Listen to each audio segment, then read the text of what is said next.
The best uses of Miro, if you're new to the platform, is that you can import your own resources and then use them. So let's say, for example, you want to compare what's going on one social media site, news analysis, and then look at what another social media site's doing. So you could do screen grab to get both of these. So I'm going to use, because I'm using a Mac, I'm going to use Control and Shift and 4, grab an area of the screen. And then on the BBC Wales Facebook page, I'm going to do the same. I'm going to grab an area of the screen. And this creates two JPEGs or PNGs that go onto my desktop. Once they're on the desktop, all I do is go to this function here, Upload, on the left-hand side of the screen, and upload from my device. Those two screenshots have landed on my desktop there, so I can just upload them and they come in as PNGs. So now what I can do is put them wherever I want them to be, and okay, so people can, for example, they can highlight particular aspects. They can say, or or they can put post-it notes of any colour. You can ask them to leave comments on particular part, and they can move those around. You can also, what's quite clever here is you can lock in position a particular asset, which I think is really useful, because when people are then scrolling around, if they grab hold with a mouse and move the screen around, the asset itself doesn't move, whereas these parts of it do. So that's quite useful to know that you can lock something in place. So that's the first thing you can do, is just with simple screen grabs of, let's compare two websites.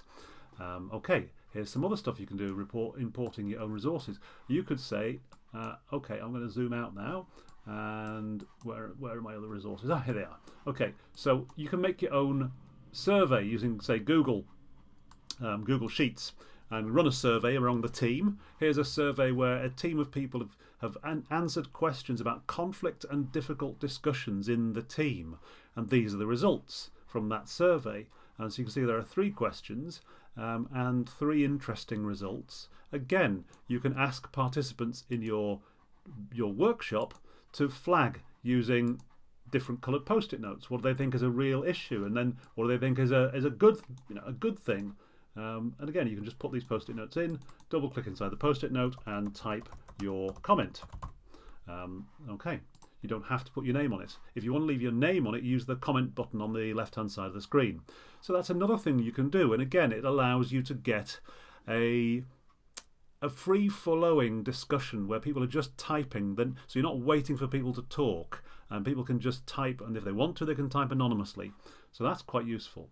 Here's something else you can do. You can make your own worksheet. So there's one I made in Keynote. You can do something similar in PowerPoint. So this is again, exported as a JPEG and then imported into into Miro. And in this case, it's a story arc, and it's about the recovery story. So again, you can ask people to place comments on various points of the story arc.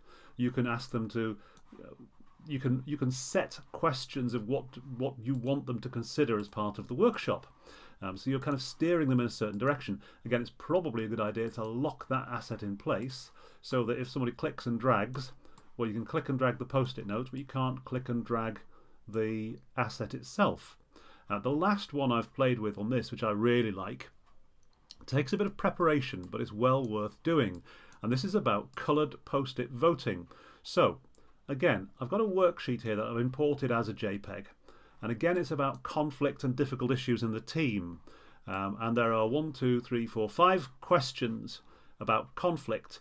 And in each case, you want the team who are taking part in the discussion to score how well you do, where 1 is never and 5 is always. So it's a kind of live survey taking place in your workshop. Now, in order to make it work quicker, what I've done is I've prepared in advance, just by sort of doing a lot of copying and pasting, I've prepared some pre-written score tiles. So these are all just post-it notes, different colours, with numbers written inside them. Now what's clever about this is you can Control C to copy and Control V to paste, and just create more. So you can create as many as you need. Then all your participants need to do is work out what's my answer to this question. Well, I think we score a 3 on that, and I think we score a 2 on that. So again, you're building up a kind of live survey in your workshop. And then your job is obviously to look at the results you've built up and think, okay, what do we now need to discuss based on what the scores are showing us? Again, these are all assets that you've identified in advance, and you're preparing the ground. You see, again, I need to lock that slide in place. There we go. If I lock that, so that's a JPEG I've imported. These are post-its which I've just created using the menu. And this is a title I've created.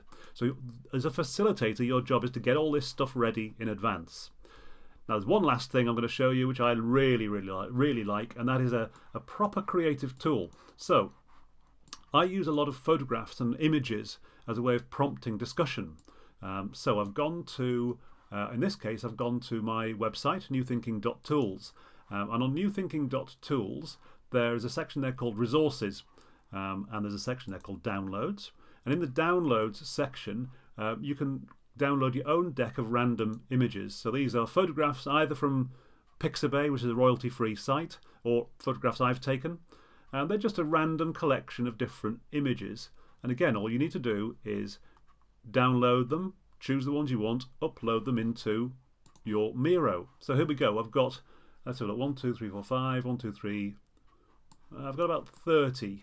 Yeah, about 30 different images all spread around here. You can zoom right in on them because they're quite nice high resolution, so you can go in as much as you like, or you can look at them as a kind of a board. And then what I've done is I've taken 5 different techniques, creative techniques, workshop techniques that you can use. And again, I've imported all of these. There's a web resource there, newthinking.tools/resources, where you can find these worksheets as well. So let's take one of them as an example. And how would you make this work as a workshop? Well, you say, okay, this is the exercise we're going to do. We're going to make a story in 6 stages. This is a sort of, if you like, is a warm-up exercise, a bit of an icebreaker.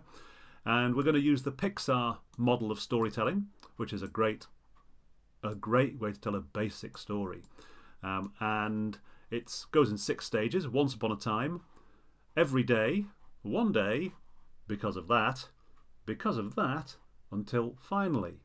And your challenge to your group is, okay, what you need to do is pick an image from this selection and put it on the board. So we could go, okay, oh, now then, it's interesting. So here's a thing, forward and backward. There you go, I've just been caught out.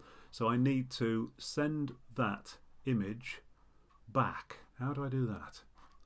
Okay, because I need this image here to come forward.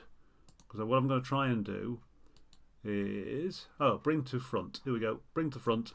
And this one needs to, so I'm right clicking, send to back. So now I can drag that, there we go, I can drag that image onto that document. So that's my once upon a time. Once upon a time there were 2 blokes. Every day they went for a swim in the sea. There we go. One day there was a beautiful rainbow.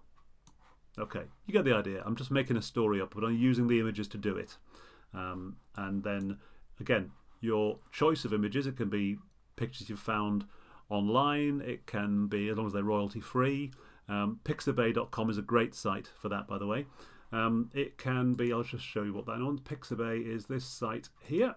And you can go on and you've just got a wealth of images that are free to download, free to use.